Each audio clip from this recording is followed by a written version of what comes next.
Ari, what is so interesting about this case, and what I think a lot of people focus on, is the role of the attorneys and the fact that they are testifying that Evan Corcoran, that effectively the DOJ pierced attorney-client privilege. And boy, what did they get when they pierced it?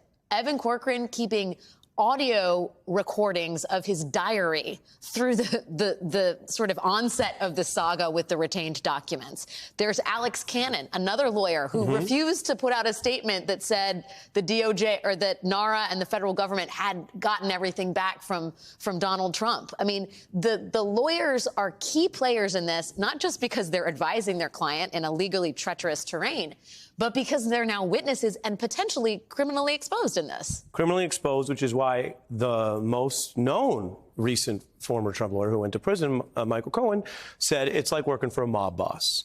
And if you know The Godfather, the consigliere is a lawyer. And the way that works is you try to take someone who has this extra protection and privilege and abuse that so they can help you commit secret crimes. Donald Trump learned that from Roy Cohn, who represented John Gotti and other mob bosses in New York. And Roy Cohn's life ultimately involved him getting, at one point, indicted and disbarred. So there's a deep, rich history of exactly where this comes from. It's not a mafia movie analogy. It's a real-life mafia lawyer. And Michael Cohen made that point. Don McGahn got pulled into this Mueller probe but turned star witness.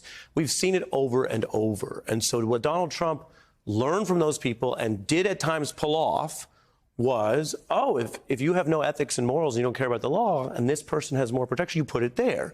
It's like, and I make this analogy deliberately, most people hire security to do security, to protect. There are people, though, who figured out that you can hire a security guard who has a weapon, a licensed firearm, and you try to use them to be more of an enforcer or a thug. That's not security. Okay? Right. And you could get in a lot of trouble for that legally. Offense, defense. Yeah, and this ain't lawyering.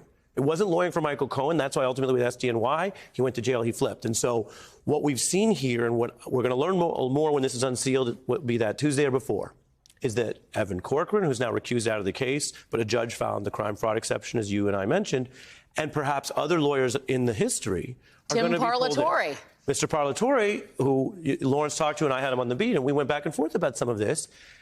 All these folks are in a position where all of the pressure is going to be on them to tell the whole truth and nothing but the truth against what? Against a client or a former client who's got the weight of the world on him. And that's why all of these, you know how you can't do like future-looking predictions when they talk about stocks and avoid bonds? I avoid them.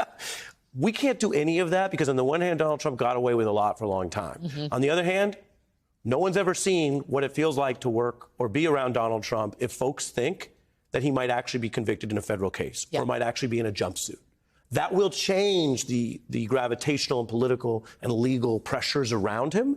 No one's counting him out, and legally he's presumed innocent. But a lot of this could change very quickly, from the lawyers to the witnesses to the Republicans you quoted tonight, who may look around and say, hard to beat two cases in a short time. What is their backup plan? And just when you read the charges that we know about, obstruction, conspiracy, espionage act, I mean, this is serious stuff.